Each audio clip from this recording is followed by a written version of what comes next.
Okay, so we are back. So my son said and paid professional supervised visits, unprompted, in front of the recorded lady, typing everything down that Daddy threw him.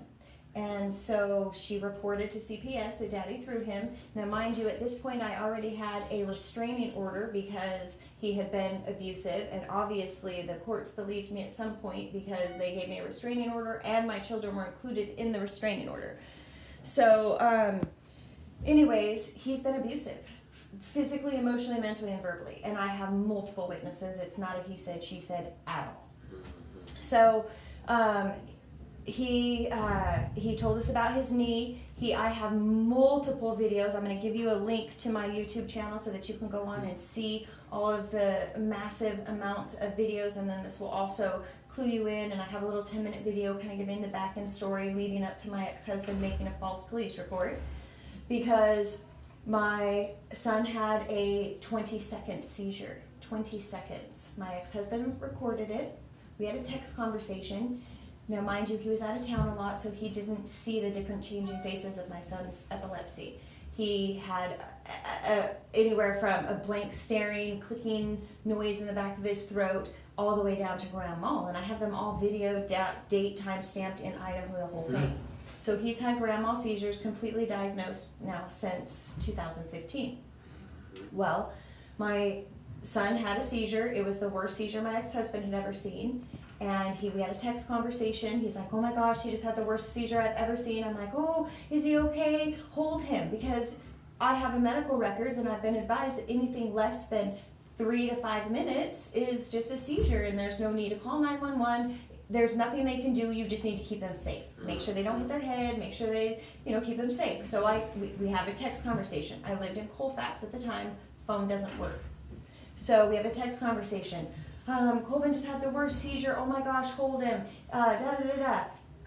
He goes, I called 911. I said, why? Did it last more than 3 to 5 minutes? He just said, just head to Auburn Faith. And I was like, Kevin, if it didn't last more than 3 to 5 minutes, it's not a big deal, He reported to 911 that our son had a 20-minute seizure. So 911 shows up, transports him to the emergency room, reporting that this little boy just had a 20-minute seizure and he's being treated by cannabis. So I'm in Colfax. I don't get there for 30 minutes. By that time, my son had already been seen because he was brought in by ambulance. So, Mr. Sipherd, what medication does your son take? Oh, well, he takes Keppra and CBD and THC. Oh, really? Well, where do you get the cannabis? Oh, I don't know. My ex-wife comes up with it. Comes up with a whole plethora of lies. Mind you, he was at the doctor with us. He participated. He knows I got it at the clubs. He knows that I grew my son's specialty medication, that I went to clubs specifically to buy clones, to grow for 6 months, to make his infused coconut oil. Huge process. It was huge. I had other growers that grew that exact same plant donate the plant that was already faster growing than the ones that I had planted so that I could get him on coconut oil as soon as we had the legitimate doctor recommendation from Dr. Bannister, which we did on March 21st, 2017. Dr. Bria was aware that my son was being treated with cannabis. She doesn't agree with it because it's not the Western standard health care of smoking marijuana to control seizures, whatever the exact thing is, and it says smoking marijuana, and that kind of pissed me off because my son isn't smoking marijuana, and I have documented proof that the seizures were never controlled with the synthetics, and yet for 5 months my son had taken cannabis, CBDs without THC at first, and then we added the THC, and the THC actually controlled his seizures. The two combined, the whole plant cannabis, not the synthetic garbage, whole plant cannabis. We tried the synthetic at first. It doesn't work. And it didn't work after my husband lied, and they put him back on some little over-the-counter CBD drops that we got before all of this that didn't work. So I have documented proof that the synthetic drugs didn't work, documented proof that the cannabis did, and Mariana doesn't believe in it. But I understand, it's okay, I get it. That's why I'm the parent and I get to choose. So I did have an issue with neurology because I had 3 different referrals, and the first referral, our Medi-Cal, something funky was at the Medi-Cal. So when I showed up, they turned me away. I have a printout, it says I showed up, they turned me away. That was in January of 2017. Then I come back, I get a new referral. You have to wait the 2 months for it to go through, get approved. Then you get your appointment, you wait for your appointment. I had another appointment with Dr. Chitness in March of 2017, which was my son's old neurologist before we moved to Idaho. However, you guys were right in the middle of changing from Weimar to Stallant or whatever, and changed contracts with a lot of your providers. Right when I showed up for my appointment, you guys had changed from Weimar to Stallant, and they wouldn't see me because you weren't contracted with them anymore, and the referral wouldn't work with them because they weren't contracted. Again, I have that printed out. Then I come back, I get another referral to go through the whole thing again, got the referral, called, they don't answer, you leave a voicemail, they call you back. I live in Colfax, I have a cell phone, I get my voicemail, I call her back, we played phone tag for weeks. In the meantime, my renewal expired. So I come back in June, on June 6th, I had my son at Dr. Bannister's for a follow-up. I also had my son here that same day for a follow-up. Both doctors, not talking to each other that day, both wrote in the medical records how well behaved my son was, how essentially clear his speech was, and he's very speech delayed and had a hard time prior. He completely talked, he spoke words, and that was one of the lies that Mr. Sipherd said, that up until May of 2017 our son couldn't speak, only being able to point gestures and grunt. I have so many videos on his 4th birthday in Idaho. Oh, Colvin, happy too. He can talk. Speech delayed, but the boy can talk. So, anyways, Colvin has a seizure, 20 seconds, he lies. They prompted a CPS investigation. June 2nd, Gloria Sutton from CPS calls Kevin. They come up with this whole idea of meeting in a few days. She starts in with, well, how do you know where it came from? How do you know how much to give him? So it got him thinking. He texts me right after I get off the phone with her. We should make an appointment with Dr. Bradshaw, his old pediatrician, before we move to Idaho. You guys are pediatrician of record. I can't take him to Dr. Bradshaw. It has to be changed on all the insurance and stuff. You can't just go. So Gloria, because that's what Sutter had as our last pediatrician, the emergency room said you need to follow up with your pediatrician, Dr. Bradshaw. So Gloria shows up and says, you have to take him to Dr. Bradshaw, and makes him take our son to Dr. Bradshaw. Dr. Bradshaw turned us away and said, no, we're not going to see you. You're not our patient. We don't accept your medical insurance. You have to make an appointment with your real doctor.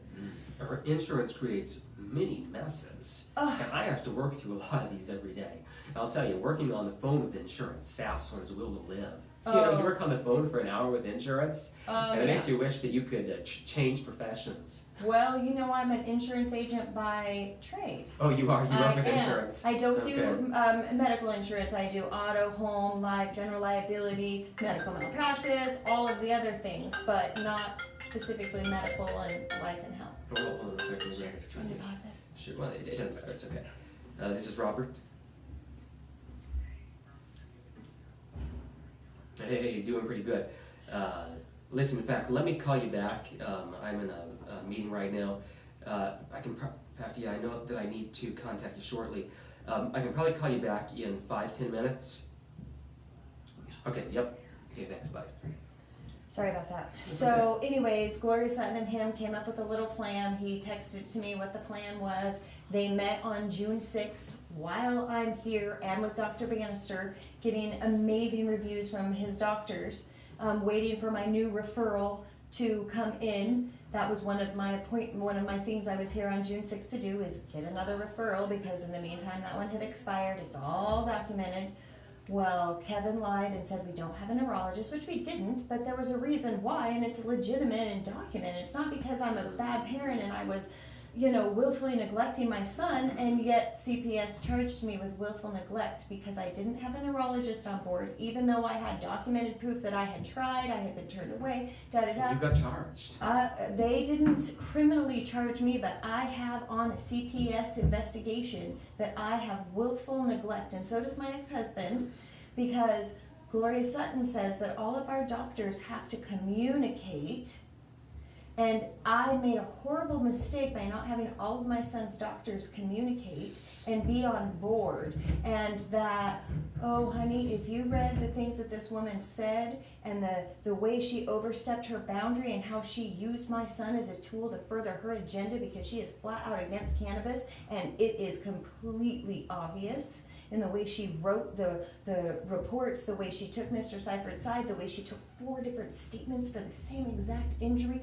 When I had a recorded interview of my son saying that daddy threw him, and I had all kinds of other recordings of my son telling all other kinds of abuse.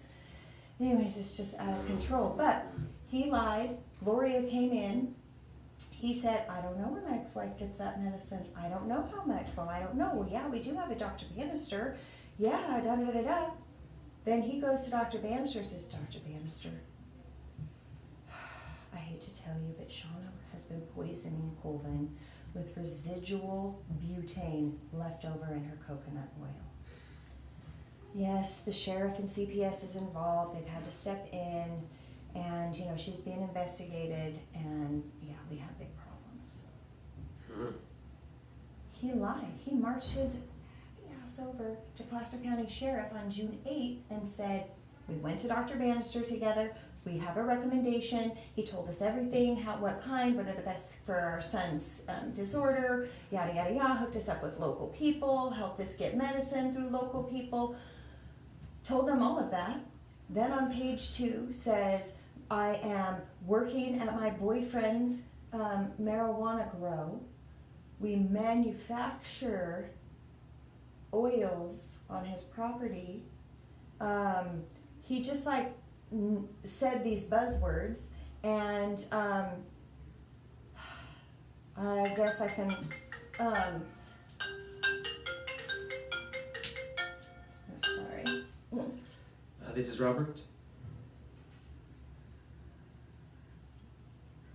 Oh hi, yeah. I'm sorry. Your name once more.